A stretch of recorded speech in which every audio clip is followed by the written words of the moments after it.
Hello प्यारे बच्चों, BSc third year के 5th सेमेस्टर केमिस्ट्री के एक और लेक्चर में आप सभी प्यारे बच्चों का स्वागत करता हूं। मैं हूं आपका भैया ऋषभ सिंह और आप सभी देख रहे हैं आपका अपना यूट्यूब चैनल ऋषि यस क्लासेस। और आज के इस वीडियो में हम बात करने वाले हैं BSc 5th semester chemistry paper 2, जिसका नाम rearrangement and chemistry of group elements है। उसका हम यूनिट 3 का एक और लेक्चर लेकर आ चुके हैं। हम अपने 2-3 लेक्चर्स में यह बात कर चुके हैं कि एल्कली मेटल्स क्या होता है, यानी कि हमारा जो यूनिट 3 है जिसमें हम मेन ग्रुप एलिमेंट्स के बारे में पढ़ते हैं, उसमें हम यस ब्लॉक एलिमेंट्स के अंतर्गत एल्कली मेटल्स को कंप्लीट कर चुके हैं। और इस लेक्चर में हम यस ब्लॉक एलिमेंट्स के अंतर्गत एल्कलाइन अर्थ मेटल को स्टार्ट करने वाले हैं, जिसमें हम बहुत सारे टॉपिक्स पर बात करेंगे कि इनके हमारे पास इलेक्ट्रॉनिक कॉन्फ़िगरेशंस क्या हैं, एल्कलाइन अर्थ मेटल्स क्या होता है, और इसके कुछ फिजिकल प्रॉपर्टीज को भी इस लेक्चर में हम डिटेल में डिस्कस करेंगे। लेकिन अगर आप सब इस चैनल पर पहली बार आए होंगे तो जरूर नीचे दिए हुए रेड बटन पर क्लिक करके सब्सक्राइब कर लीजिए, साथ ही बेल आइकन को ऑल पर सेलेक्ट कर लीजिएगा। और पिछले लेक्चर्स को नहीं देखे हैं तो पूरे प्लेलिस्ट का लिंक आप सभी को डिस्क्रिप्शन में मिल जाएगा। ठीक है, चलिए एक एक करके अब हम शुरुआत करते हैं। पिछले लेक्चर्स तक ऑलरेडी आप लोग देख चुके होंगे, मैं आप सभी से उम्मीद कर रहा हूं।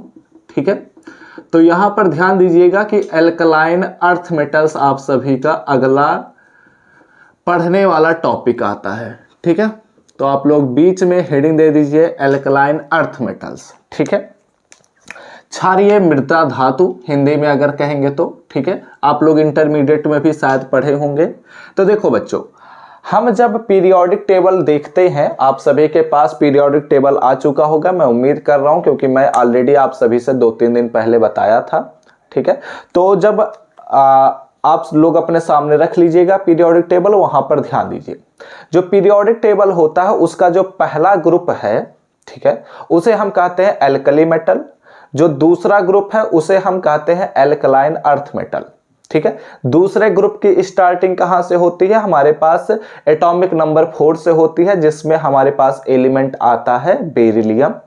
ठीक है, तो जो हमारे पास ग्रुप 1 होता है और ग्रुप 2 होते हैं, ठीक है, ये दोनों ग्रुप किस ब्लॉक के अंतर्गत आते हैं? ये यस ब्लॉक एलिमेंट्स के अंतर्गत आते हैं। तो यस ब्लॉक एलिमेंट के अंतर्गत हमारे पास 2 ग्रुप हैं, एक एल्कली मेटल, दूसरा हमारे पास एल्कलाइन अर्थ मेटल। तो एल्कली मेटल को हम ऑलरेडी डिस्कस कर चुके हैं, एल्कलाइन अर्थ मेटल्स के बारे में यहां पर हम पढ़ रहे हैं।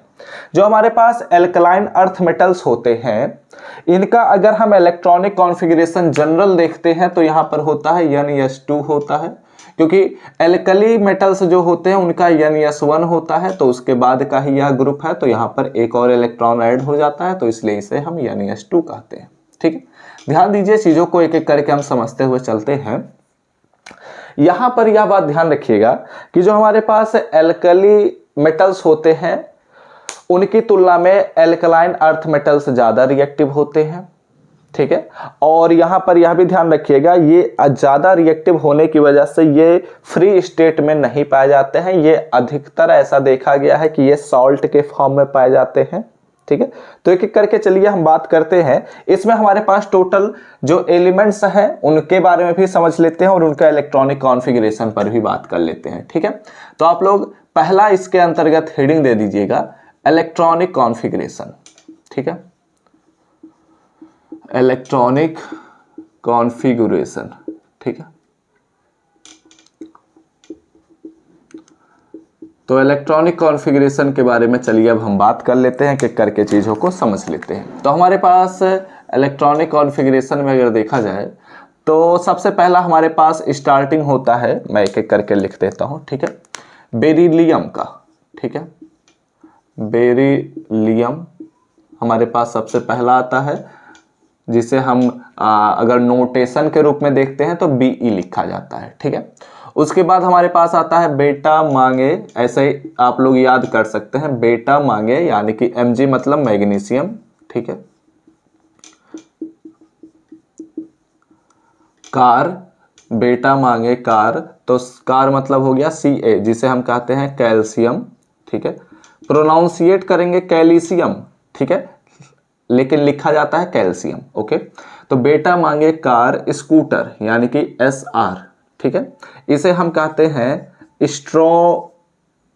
स्ट्रोटियम, ठीक है, स्ट्रोटियम हम कहते हैं। और हमारे पास एसआर हो गया, बेटा मांगे कार स्कूटर, बाप यानी कि BA, तो इसे हम कहते हैं बेरियम, ठीक है, बेरियम। और बाप राजी यानी कि RA, जिसे हम कहते हैं RA को हम कहते हैं रेडियम, ठीक है,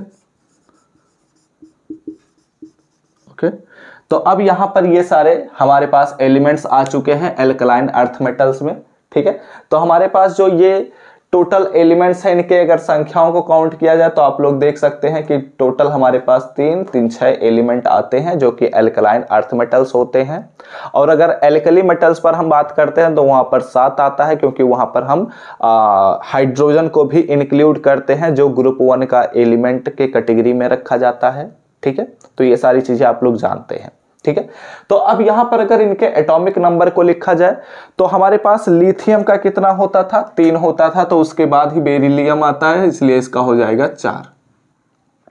सोडियम का होता है 11, तो इसलिए मैग्नीशियम का हो जाएगा 12, ठीक है। पोटेशियम का होता है 19, इसलिए इसका कैल्शियम का हो जाएगा 20। ऐसे ही हमारे पास आता है रुबिडियम, ठीक है, तो रुबिडियम का हमारे पास होता है 35, तो इसका हो जाएगा 36, ठीक है। ऐसे ही हमारे पास आता है रुबिडियम हो गया, फिर उसके बाद का जो हमारे पास था वो 55 था, यहाँ पर हमारे पास 56 हो जाएगा। और यहाँ पर हमारे पास हो जाएगा इसका रेडियम का 88, ठीक है। तो अब इनमें किस प्रकार से इलेक्ट्रॉन फिल होंगे इस पर हम बात कर लेते हैं, ठीक है। तो एक एक करके ध्यान दीजिए, चीजों को समझिए। तो वीडियो में आगे बढ़ने से पहले मैं आप सभी को कुछ चीजों को बताना चाहता हूं। आप सभी बच्चों को पता है कि हम आप सभी के तैयारी को बेहतर बनाने के लिए रेगुलर बेसिस पर क्लासेस को प्रोवाइड करते हैं, लेकिन अब आप सभी को अपने एग्जाम के पॉइंट ऑफ व्यू से तैयारी कराने के लिए आप सभी के लिए पेड PDF यानी कि पेड नोट्स को लॉन्च कर दिया गया है। अगर आप उन्हें परचेज करना चाहते हैं तो नीचे दिए हुए व्हाट्सएप नंबर पर जाइए और मैसेज करिए, वहां पर आपको सारे इंफॉर्मेशन को प्रोवाइड कर दिया जाएगा, आप लोग वहां से परचेस कर सकते हैं। यहां पर हमारे पास अगर इसका हम नोबेल गैस के फॉर्म में ही लिखेंगे, ठीक है, तो यहां पर बेरिलियम है, तो इसके लिए हमारे पास जो नोबेल गैस होता है वो हीलियम, ठीक है। तो 2 यहां पर हो गया और हमारे पास 2s2 में, मतलब 2s में 2 इलेक्ट्रॉन फिल हो जाएंगे। मैग्नीशियम का 12 है, तो इससे पहले हमारे पास आता है नियॉन, जिसका हो जाता है 10, और यहाँ पर हो जाएगा 3s2 हो जाएगा, ठीक है, क्योंकि यह थर्ड सेल यहाँ से स्टार्ट होने लग जाता है सोडियम से ही, तो यहाँ पर 3s2 हो जाएगा। इसको ही और भी एक्सपेंड किया जा सकता है, जैसे अगर इसी को ऐसे भी लिखा जा सकता है 1s2 2s2, ठीक है, ऐसे भी लिखा जा सकता है। अगर इसको लिखना चाहें तो ये इसको भी ऐसे लिखा जा सकता है 1s2 2s2 and 2p6 and 3s2, ठीक है। लेकिन हम इसे जनरली प्रिफर नहीं करते हैं, जब बड़े क्लासेस में पहुंचेंगे तो आप इसको प्रिफर ज़्यादा नहीं करेंगे, क्योंकि ये आगे चलते हुए जैसे हम रेडियम तक पहुंचेंगे तो यहाँ पर और ज़्यादा डिफिकल्ट होता चला जाता है, ठीक है। तो यहाँ पर हमारे पास आता है कैल्शियम। कैल्शियम पर अगर बात करते हैं तो इससे पहले हमारे पास आता है नियॉन हो गया, उसके बाद हमारे पास नियॉन के बाद आता है आर्गन, तो AR हो जाएगा, एंड यहाँ पर हमारे पास हो जाएगा 4s2, ठीक है। ORR अगर इसी को ऐसे भी लिखा जाए तो 1s2 हो जाएगा, 2s2 हो जाएगा, 2p6 हो जाएगा, 3s2 हो जाएगा, 3p6 हो जाएगा एंड 4s2 हो जाएगा, ठीक है। अगर हम स्ट्रोंटियम पर बात करते हैं, एक मिनट, यहाँ पर स्पेलिंग गलत है, स्ट्रोंटियम है ये, ठीक है, स्ट्रोंटियम, ओके।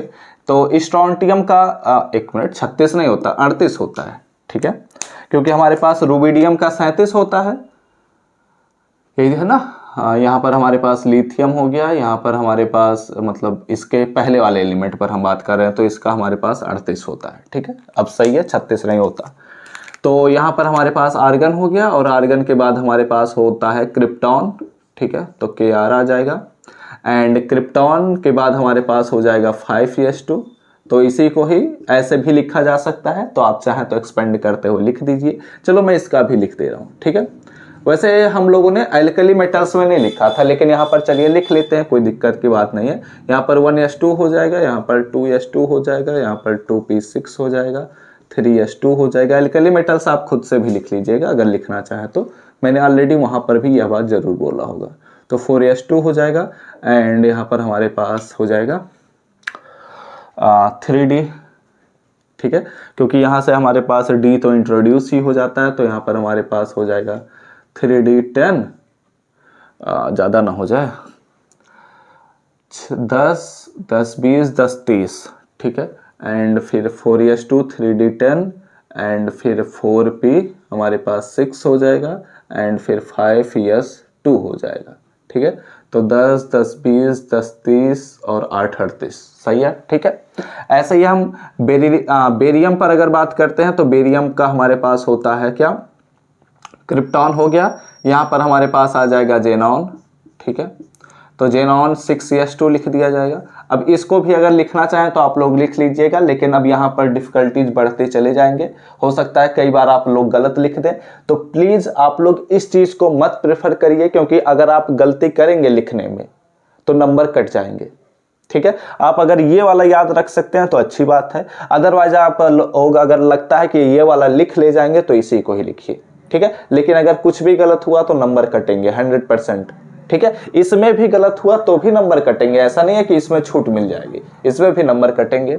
अगर हम रेडियम पर बात करते हैं तो यहाँ पर हमारे पास रेडॉन आता है, ठीक है, एंड इसके बाद हमारे पास 7s2 आएगा, ओके।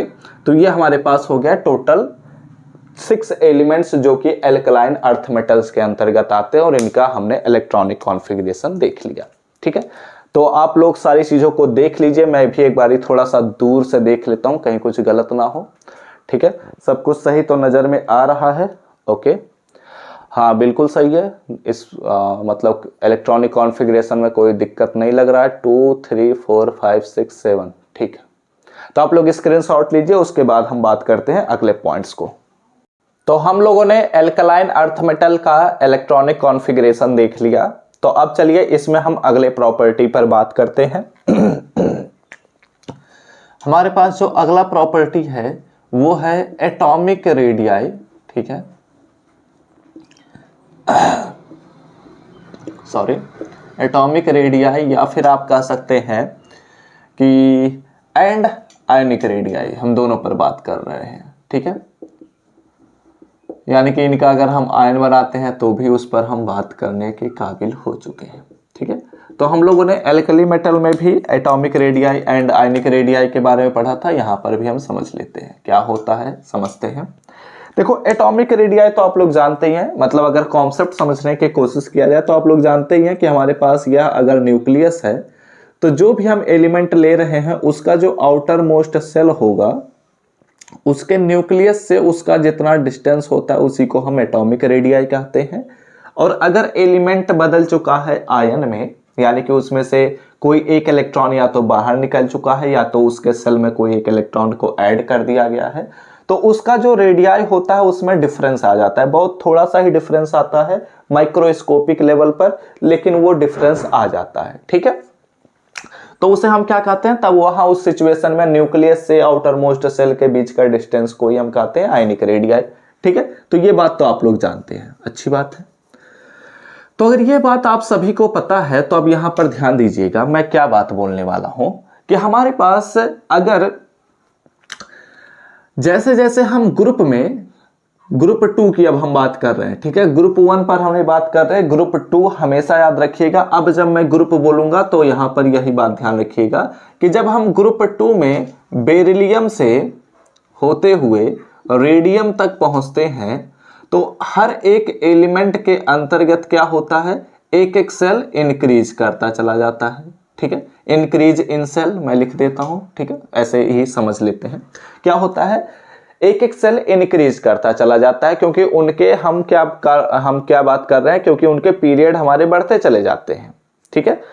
तो जब वहां पर हमारे पास यह बदलाव होता है, उनके सेल्स बढ़ते चले जाते हैं, तो उस सिचुएशन में क्या होता है, हमारा जो एलिमेंट होता है उसका साइज बढ़ता चला जाता है, और जब उसका साइज बढ़ता चला जाता है यानी कि एटॉमिक रेडियाई बढ़ता चला जाता है, और उसमें हम एक इलेक्ट्रॉन को ऐड करेंगे या उससे एक इलेक्ट्रॉन को बाहर निकालेंगे, तो उसमें भी कुछ खास मतलब वही चीजें होंगी जैसे हमारे पास एटॉमिक रेडियाई में हो रहा था। यानी कि अगर हम ग्रुप में ऊपर से नीचे की तरफ चले जाएंगे, बेरिलियम टू रेडियम तक जाएंगे, तो हमारा atomic radii and ionic radii बढ़ता चला जाएगा।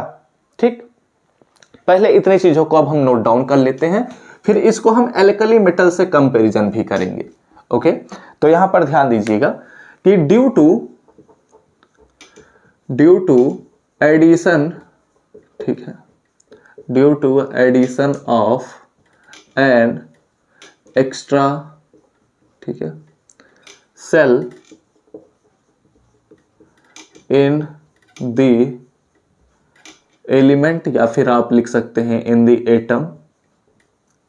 ठीक है, हम जैसे जैसे मतलब एटम में क्या हो रहा है, एक एक सेल इंक्रीज करता जा रहा है, या फिर मैं कहूं कि due to addition of an extra cell in the atom the size, ठीक है, ठीक है, the size of the atom, ठीक है, the size of the atom increases, ठीक है, क्या होता है, इंक्रीज करता है, increases from beryllium to radium. ठीक है, बेरिलियम से रेडियम तक क्या करता है, इंक्रीज चला जाता है, इंक्रीज करता चला जाता है। देयरफॉर, इसलिए हम कह सकते हैं, क्या कह सकते हैं कि हमारे पास दी एटॉमिक रेडियाई, ठीक है, इसलिए जो हमारे पास एटॉमिक रेडियाई होगा एंड आयनिक रेडियाई जो होगा हमारे पास, and ionic radii, okay, atomic radii and ionic radii is increases, ठीक है, इंक्रीजेस यानी कि बढ़ता चला जाता है, increases as we down, as we go, ठीक है, डाउन टू द ग्रुप, ठीक है, डाउन टू द ग्रुप, ठीक है, फ्रॉम बेरिलियम टू रेडियम। ठीक है, जो मैंने आपको समझाया वही चीज यहां पर मैंने लिख दिया। अब इसको थोड़ा और आगे बढ़ाते हैं, इसको हम एल्कली मेटल की कंपैरिजन करते हैं। ठीक है, तो अगर हम चलो लिथियम और बेरिलियम पर बात कर लेते हैं। ये हमारे पास सपोज कर लेते हैं कि ये हमारे पास न्यूक्लियस है, ठीक है, ये इसका पहला सेल मैंने ड्रॉ किया और ये हमारे पास दूसरा सेल आ गया, ठीक है, एंड ये हमारे पास है लिथियम। अब हम बेरिलियम पर बात कर रहे हैं, ये हमारे पास न्यूक्लियस है, ये हमारे पास उसका पहला सेल, ये हमारे पास इसका दूसरा सेल, ठीक है। अब देखो क्या मैं बात करने वाला हूं कि पहला सेल तो यहां पर 2 इलेक्ट्रॉन फिल हो जाएंगे, ठीक है, दूसरे सेल में हमारे पास 1 इलेक्ट्रॉन होगा, क्योंकि लिथियम पर हम बात कर रहे हैं तो लिथियम में हमारे पास एटॉमिक नंबर 3 होता है। अगर हम बेरिलियम पर बात करते हैं तो पहले सेल में 2 इलेक्ट्रॉन, क्योंकि इसका एटॉमिक नंबर हमारे पास 4 होता है, तो इसके जो हमारे पास आउटर मोस्ट सेल होगा या फिर मैं कहूँ दूसरा सेल होगा, इसमें भी 2 इलेक्ट्रॉन प्रेजेंट होंगे, ठीक है। तो जब यहां पर ध्यान दीजिएगा कि जैसे जैसे हम एटॉमिक नंबर को इंक्रीज करते चले जाते हैं, तो जब हम पीरियड में बात कर रहे हैं, अब यहां पर ये एक्चुअली क्या है, लिथियम और बेरिलियम एक ही पीरियड में है, सेम पीरियड में है, ठीक है। अब यहां पर ग्रुप में बात नहीं हो रही है, ये हम पहले ग्रुप और दूसरे ग्रुप के कंपैरिजन कर रहे हैं, यानी कि हम लिथियम और बेरिलियम को एक पीरियड में रखे हैं, सोडियम और हमारे पास मैग्नीशियम एक पीरियड में होता है, पोटेशियम और उसके बाद का जो हमारे पास एलिमेंट था मैंने सब कुछ लिखवा दिया, आप लोग जानते हैं, मैं बार बार प्रोनाउंसिएट करूंगा तो उससे टाइम बर्बाद होगा, कुछ फायदा नहीं होगा, ठीक है। तो ये हमारे पास क्या है, एक ही पीरियड में है। तो इस सिचुएशन में अगर ध्यान दिया जाए तो इसका एटॉमिक नंबर इसके एटॉमिक नंबर की तुलना में कम है, यानी कि इसमें प्रोटॉनों की संख्या क्या होगी, कम होगी, और इसमें प्रोटॉनों की संख्या अधिक होगी, ठीक है। और यहां पर चूंकि सेल इंक्रीज नहीं हो रहे हैं, जब हम पीरियड में बात करते हैं तो सेल इंक्रीज नहीं होते, बल्कि हमारे पास प्रोटॉनों की संख्या और इलेक्ट्रॉनों की संख्या इंक्रीज होती है, ठीक है। तो जब ऐसा होगा तो यहां पर अगर बात किया जाए तो यहां पर अगर मान लेते हैं, ठीक है, इस न्यूक्लियस में प्रोटॉनों की संख्या कम है इसकी तुलना में, तो यह कम पावर से अपने आउटर मोस्ट सेल पर जो प्रेजेंट इलेक्ट्रॉन होंगे उस पर कम पावर लगाएगा, कम फोर्स से अट्रैक्ट किया रहेगा। जबकि अगर इसमें बात करते हैं तो इसमें हमारे पास प्रोटॉनों की संख्या अधिक है इसके कंपैरिजन में, तो यह ज्यादा पावर से आउटर मोस्ट सेल के इलेक्ट्रॉनों को अपनी तरफ अट्रैक्ट किया रहेगा। तो जो ज्यादा पावर से अट्रैक्ट किया रहेगा उसका जो रेडियस होता है, ठीक है, एटॉमिक रेडियाई, या फिर मैं कहूँ इसका जो एटॉमिक रेडियस होगा, इस यहाँ से और यहाँ पर अगर हम कंपैरिजन करते हैं तो अगर इसका एटॉमिक रेडियाई हम सपोज कर लेते हैं कि R1 है और इसका एटॉमिक रेडियाई अगर हम सपोज कर लेते हैं R2 है, तो यहाँ पर हम देखेंगे कि R2 जो होता है, ठीक है, या फिर मैं कहूँ जो R1 होता है वो ग्रेटर देन R2 होता है, ठीक है। यानी कि जैसे जैसे हमारे पास एटॉमिक नंबर बढ़ते चले जाते हैं पीरियड में, अगर पीरियोडिक टेबल पर बात करते हैं तो उस सिचुएशन में हमारे पास एटॉमिक साइज जो होता है, एटॉमिक रेडियाई जो होता है वो घटता चला जाता है, ठीक है। बहुत ज्यादा डिफरेंस नहीं आता, लेकिन थोड़ा थोड़ा ही सही, लेकिन घटता चला जाता है और ऐसा देखा गया है, ठीक है। तो इसका मतलब क्या हुआ और यह क्यों होता है, यह बात हम ऑलरेडी अपने फर्स्ट सेमेस्टर में पढ़ चुके हैं, क्योंकि हमारे पास इफेक्टिव न्यूक्लियर चार्ज बढ़ता चला जाता है और जब इफेक्टिव न्यूक्लियर चार्ज बढ़ता चला जाता है तो एटॉमिक रेडियाई, आयनिक रेडियाई घटता चला जाता है, ठीक है। तो इस प्रकार हम क्या कह सकते हैं कि जो हमारे पास एल्कली अर्थ मेटल्स होते हैं इनका atomic radii alkaline earth metal की तुलना में ज्यादा होता है, या फिर आप ऐसा भी कह सकते हैं कि यही मैं लिख दे रहा हूं, एंड द एटॉमिक रेडियाई, ठीक है, एटॉमिक रेडियाई ऑफ एल्कलाइन, ठीक है, of alkaline earth metal, alkaline earth metal is less than, ठीक है, इज लेस देन या इज स्मॉलर देन भी लिखा जा सकता है, is less than alkali metal, ठीक है, एल्कली मेटल, ठीक है। एक काम करते हैं यहाँ पर लेस ना उपयोग करते हुए स्मॉलर ही मैं लिख दे रहा हूँ, ठीक है। और ये सेंटेंस अभी अधूरा है क्योंकि यहाँ पर ऐसा भी लिखा जा सकता था कि smaller than the atomic radii of alkali metals, ठीक है, लेकिन यहाँ पर पूरा स्पेस है ना, इसलिए मैं ऐसा लिख दिया हूँ, ठीक है। तो ये बातें आपको समझ में आ चुकी हैं, आप लोग क्या करिए इतनी चीजों का स्क्रीनशॉट ले लीजिए। तो स्क्रीनशॉट हो चुका होगा, तो अब चलिए अगले पॉइंट्स को हम डिस्कस करते हैं। यहाँ पर सारी चीजें मैंने समझा दिया है, ठीक है। तो यहाँ पर जब सारी चीजों को हम समझ चुके हैं तो अब चलिए बात कर लेते हैं किस अगले पॉइंट पर, ठीक है। अगला पॉइंट हमारे पास या तो ऑक्सीडेशन स्टेट ले लिया जाए या फिर और भी बहुत सारे प्रॉपर्टीज हैं, तो चलिए मैं फिलहाल ऑक्सीडेशन स्टेट पर भी बात कर लेता हूँ, ठीक है, कि हमारे पास एल्कलाइन अर्थ मेटल्स जो होते हैं वो किस प्रकार के ऑक्सीडेशन स्टेट को शो करते हैं, ठीक है। तो ऑक्सीडेशन स्टेट पर अगर बात किया जाए तो हमारे पास जो भी एल्कलाइन अर्थ मेटल्स हैं जैसे बेरिलियम हो गया, मैग्नीशियम हो गया, एंड जो भी हमारे पास है, ठीक है, सभी पर हम नहीं बात कर रहे हैं। तो इनमें अगर बात किया जाए तो इनके आउटर मोस्ट सेल में हमारे पास कितने इलेक्ट्रॉन्स हैं, तो 2 हैं, क्योंकि हमारे पास Na2 इसका जनरल इलेक्ट्रॉनिक कॉन्फ़िगरेशन है। तो इसके आउटर मोस्ट सेल में कितने इलेक्ट्रॉन्स हैं, 2 ही इलेक्ट्रॉन्स हैं। तो जो हमारे पास एल्कलाइन अर्थ मेटल होंगे इनसे हम 2 इलेक्ट्रॉन को निकाल सकेंगे, ठीक है, क्योंकि जैसे ही हम इन 2 इलेक्ट्रॉनों को निकालेंगे तुरंत ही हमारे पास जो Be2+ बनेगा इसमें इलेक्ट्रॉनों की संख्या कितनी हो जाएगी, जितना हीलियम के इलेक्ट्रॉनों की संख्या होगी। जैसे ही हम मैग्नीशियम से 2 इलेक्ट्रॉनों को बाहर निकालेंगे Mg2+ बनाएंगे, वैसे ही यह हमारे पास नियॉन के अप्रोक्सीमेट पहुंच जाएगा कि नियॉन में भी 10 होता है, मैग्नीशियम में भी 10 होगा।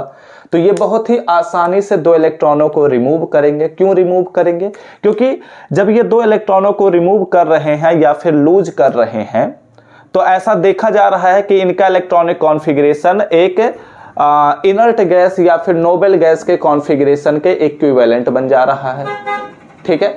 तो इस वजह से हम मतलब जो हमारे पास एल्कलाइन अर्थ मेटल्स होते हैं वो बहुत ही आसानी से M2+ का फॉर्मेशन करते हैं, ठीक है। जबकि हमने एल्कली मेटल में देखा क्या था, एल्कली मेटल जैसे अगर हम सोडियम पर बात कर रहे हैं, पोटेशियम पर बात कर रहे हैं, लिथियम पर भी बात किया जा सकता है, ये बहुत ही आसानी से एक इलेक्ट्रॉनों को लूज कर रहे थे। ठीक है, ऐसा क्यों कर रहे थे? क्योंकि ये तब जब एक इलेक्ट्रॉनों को लूज कर रहे थे तब ये हमारे पास इनर्ट गैस के अप्रोक्सीमेट इनका इक्विवेलेंट इनका क्या बन जा रहा था, इलेक्ट्रॉनिक कॉन्फ़िगरेशन बन जा रहा था।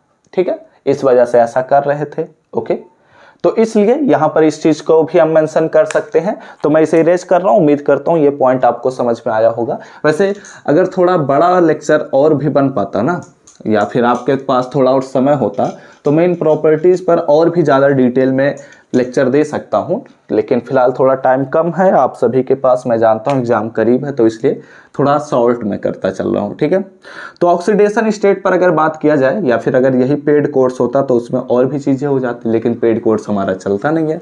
आइए बात करते हैं ऑक्सीडेशन स्टेट क्या होता है। ठीक है, तो यहाँ पर आप लोग लिख लीजिए कि हमारे पास एल्कलाइन, ठीक है, alkaline earth metals, alkaline earth metals जो हमारे पास होते हैं, ठीक है, कैन इजीली, मतलब बहुत ही आसानी से लूज कर सकते हैं, लूज देयर इलेक्ट्रॉन्स, ठीक है, lose their electrons from valence shell, या फिर आप आउटर सेल भी कह सकते हैं, फ्रॉम वैलेंस सेल। ठीक है, एंड ये हमारे पास इलेक्ट्रॉनों की एंड फॉर्म यहां पर मैं लिख दे रहा हूं, एंड ठीक है, कैन लूज 2 इलेक्ट्रॉन्स, ठीक है, कैन लूज देयर इलेक्ट्रॉन्स लिखा है मैंने, कैन लूज 2 इलेक्ट्रॉन्स ऐसे कर लेते हैं क्योंकि यहां पर 2 इलेक्ट्रॉन्स सब मेंशन हो जाएंगे। Can lose 2 electrons from valence shell and form, और इस प्रकार क्या करते हैं, एंड फॉर्म, और फॉर्म कर लेते हैं, एंड फॉर्म क्या करते हैं, फॉर्म करते हैं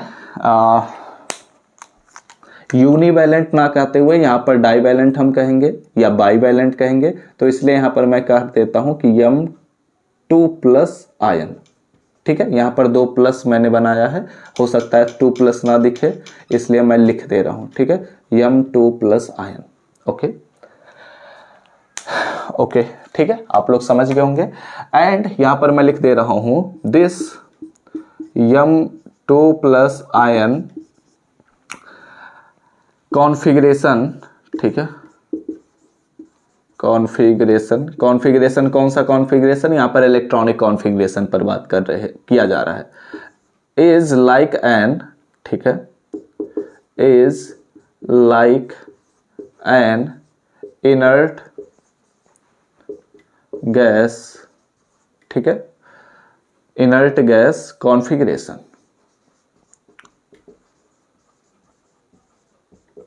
ठीक है, ये बात मैंने यहां पर मेंशन कर दिया।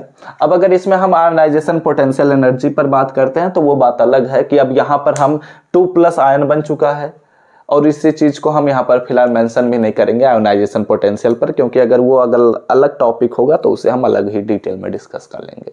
ठीक है, तो ये सारी चीजें आप लोग को समझ में आ चुकी हैं, आप लोग स्क्रीनशॉट लीजिए, उसके बाद हम अगले प्रॉपर्टीज पर बात करते हैं।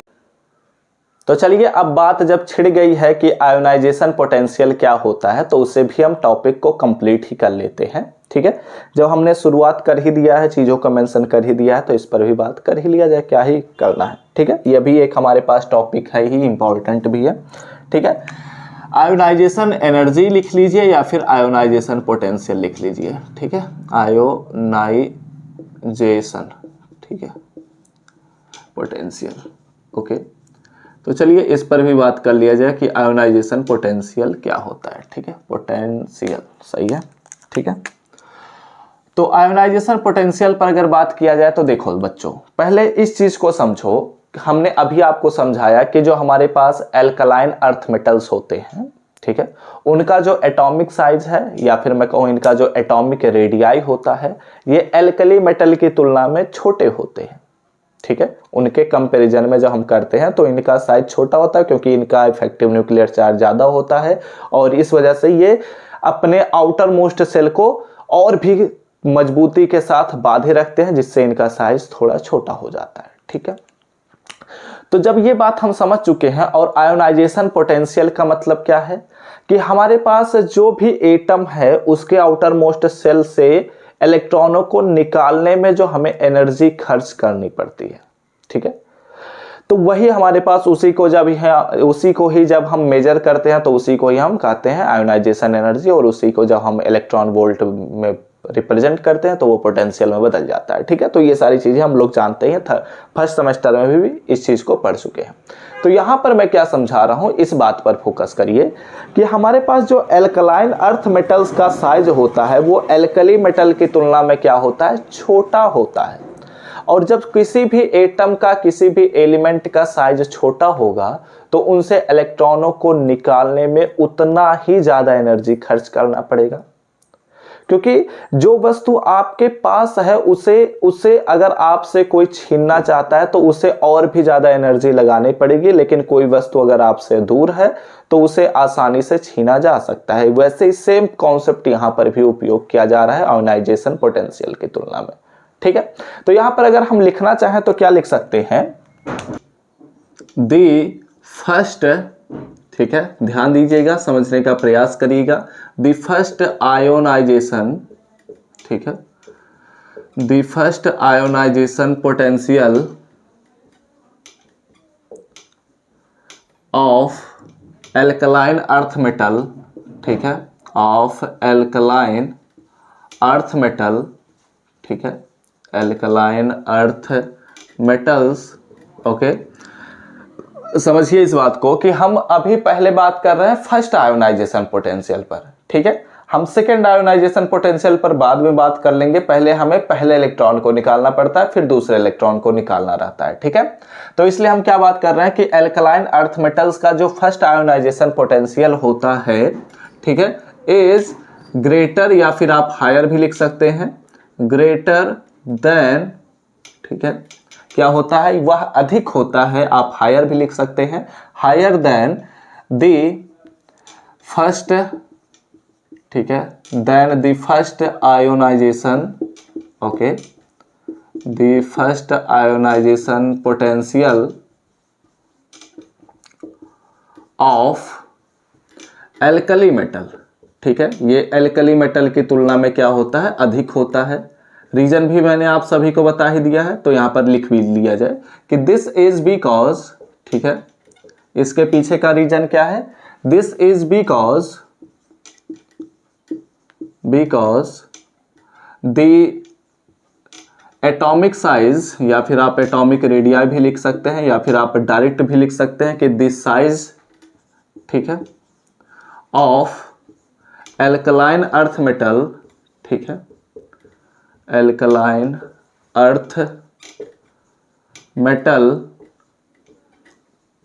इज लेस देन, ठीक है, इज स्मॉलर भी लिखा जा सकता है, तो मैं स्मॉलर वर्ड ही उपयोग कर लेता हूं, smaller than the alkali metal, ठीक है, एल्कली मेटल, एल्कली मेटल की तुलना में हम जो हमारा एल्कलाइन अर्थ मेटल होता है उसका एटॉमिक साइज जो होता है वह छोटा होता है। यहां पर मैं इसके पीछे का भी रीजन लिख देता हूं, due to the effective nuclear charge, ठीक है, due to the effective nuclear charge, ठीक है, न्यूक्लियर चार्ज की वजह से ऐसा होता है। ओके, अब यहां पर अगर हम थोड़ा सा और कंटिन्यू करते हैं तो अब यहां पर समझिए कि हमारे पास जब हम आयोनाइजेशन पोटेंशियल पर बात करते हैं, किसी भी एटम पर हम अगर बात कर रहे हैं, किसी भी एलिमेंट के लिए अगर हम बात कर रहे हैं, तो उसका जो आयोनाइजेशन पोटेंशियल एनर्जी होता है, फर्स्ट आयोनाइजेशन पोटेंशियल एनर्जी, वो हमेशा कम होता है सेकेंड आयोनाइजेशन पोटेंशियल एनर्जी से। इसके पीछे का रीजन क्या है, क्योंकि हम एक इलेक्ट्रॉन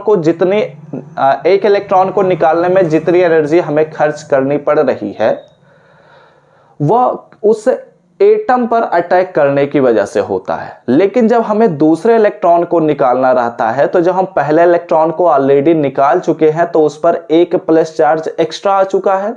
अब वह जो प्लस चार्ज आया है वो कहां पर रहता है, वो न्यूक्लियस में रहता है, यानी कि प्रोटॉनों की संख्या इलेक्ट्रॉनों की तुलना में अधिक हो चुकी है, जिसकी वजह से वो और भी टाइटली अपने सभी इलेक्ट्रॉनों को हेल्ड किया रहता है। ठीक है, तो जब वो और भी टाइटली हेल्ड रहते हैं तो उनसे हमें इलेक्ट्रॉनों को निकालने में और भी ज्यादा एनर्जी को खर्च करना पड़ता है। इसीलिए हम लोगों ने इसे फर्स्ट सेमेस्टर में भी डिस्कस किया था। तो अब यहां पर उसको हम कंटिन्यू करने वाले हैं। तो यहां पर हम क्या लिख सकते हैं, यहां पर हम लिख सकते हैं कि मैं अगले लाइन से लिख ले रहा हूं, ठीक है, दी सेकेंड, ठीक है, the second ionization potential of alkaline earth metals, ठीक है, EARTH, अर्थ मेटल्स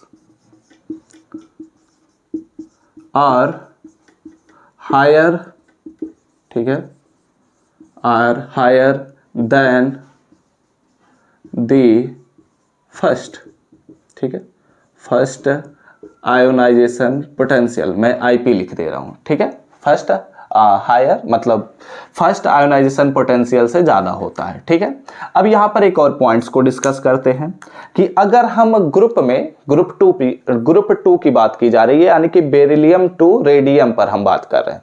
अगर हम ऊपर से नीचे की तरफ जाते हैं, यानी कि अप टू डाउन जाते हैं, तब हमारे पास आयोनाइजेशन पोटेंशियल होगा। उसमें क्या बदलाव होगा, इस पर बात किया जाए तो देखो, साइज क्या हो रहा है, इंक्रीज करता जा रहा है। यही तो बात होती है कि जब हम ग्रुप में ऊपर से नीचे की तरफ आते हैं तो हमारा जो एलिमेंट का साइज होता है, यानी कि एटॉमिक रेडियाई जो होता है, वो इंक्रीज करता चला जाता है। और अभी हमने एटॉमिक रेडियाई वाले पॉइंट में इस पॉइंट को डिस्कस किया है। तो जब हमारे पास एटॉमिक रेडियाई बढ़ता चला जाएगा तो उसका जो न्यूक्लियस होगा उसके आउटर मोस्ट सेल पर उतना ही कम पावर से, उतना ही कम फोर्स से क्या करेगा, अट्रैक्ट करेगा उनके वैलेंस इलेक्ट्रॉनों को। तो जब वो उतने ही कम पावर से, उतने ही कम फोर्स से अपने वैलेंस इलेक्ट्रॉनों को अट्रैक्ट करेगा तो वो क्या करेंगे, वहां से हम उसके वैलेंस सेल से इलेक्ट्रॉनों को बहुत ही आसानी से निकाल सकते हैं।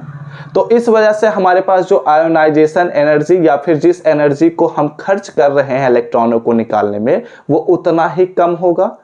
तो इसलिए जब हम किसी भी ग्रुप में ऊपर से नीचे आते हैं तो उस सिचुएशन में हमें एनर्जी कम खर्च करनी पड़ती है इलेक्ट्रॉनों को निकालने में। इसलिए आयोनाइजेशन पोटेंशियल जो होता है वो कम लगता है या फिर कम होता है, डिक्रीज करता चला जाता है, ऐसे भी कहा जा सकता है। तो इसे अब हम सेंटेंस के तौर पर लिख लेते हैं। ठीक है, क्या सेंटेंस हमारे पास बनेगा कि as we go to down from up to down, ठीक है, फ्रॉम एक मिनट, ये तो मैंने गलत लिख दिया क्या, as we go to down from beryllium to radium, ऐसे मैं लिख दे रहा हूं। ठीक है, beryllium to radium the ionization potential decreases, ठीक है, ऐसे लिख लीजिए, decreases from beryllium to radium. अब इसे लिख लीजिए। अब इसके पीछे का रीजन मैंने ऑलरेडी समझा दिया, उसे लिखने की हमें कोई भी जरूरत नहीं है और वो ऑलरेडी हमारे एटॉमिक रेडियाई वाले पॉइंट पे ऑलरेडी मेंशन है। ठीक है, तो आप लोग क्या करिए, इतनी चीजों का स्क्रीनशॉट ले लीजिए। हमने यहां पर अपने एल्कलाइन अर्थ मेटल्स पर बात किया। एल्कलाइन अर्थ मेटल्स के हमने इलेक्ट्रॉनिक कॉन्फ़िगरेशन पर भी बात कर लिया। इसमें हमने कुछ फिजिकल प्रॉपर्टीज का भी अध्ययन कर लिया। अब जो हमारे पास अगला लेक्चर आएगा उसमें हम इसके बचे हुए 2-3 फिजिकल प्रॉपर्टीज को कंप्लीट करेंगे और उसके बाद हम अपने कुछ केमिकल प्रॉपर्टीज पर बात करेंगे। इसमें हमारे पास आई थिंक कुछ इंपॉर्टेंट टॉपिक्स भी मिलेंगे तो उन्हें भी हम डिस्कस करेंगे। और यहाँ पर तो एक और चीज़ हमें डिस्कसन करना है, उस पर भी हम आगे अगले लेक्चर में बात करेंगे। ठीक है, तो इसी के साथ इस लेक्चर को हम समाप्त करते हैं। उम्मीद करता हूं यह लेक्चर आपको समझ में आया होगा। वीडियो अच्छा लगा हो तो जरूर लाइक करिएगा, कमेंट करके बताइएगा कि आप सभी को यह लेक्चर समझ में आया है या नहीं। अगले लेक्चर्स के नोटिफिकेशन पाने होंगे तो जरूर नीचे दिए हुए रेड बटन पर क्लिक करके सब्सक्राइब कर लीजिए, साथ ही बेल आइकन को ऑल पर सेलेक्ट कर लीजिएगा। तो हम सब मिलते हैं अपने नेक्स्ट लेक्चर में, तब तक पढ़ते रहिए, संघर्ष करते रहिए और सफल होते रहिए।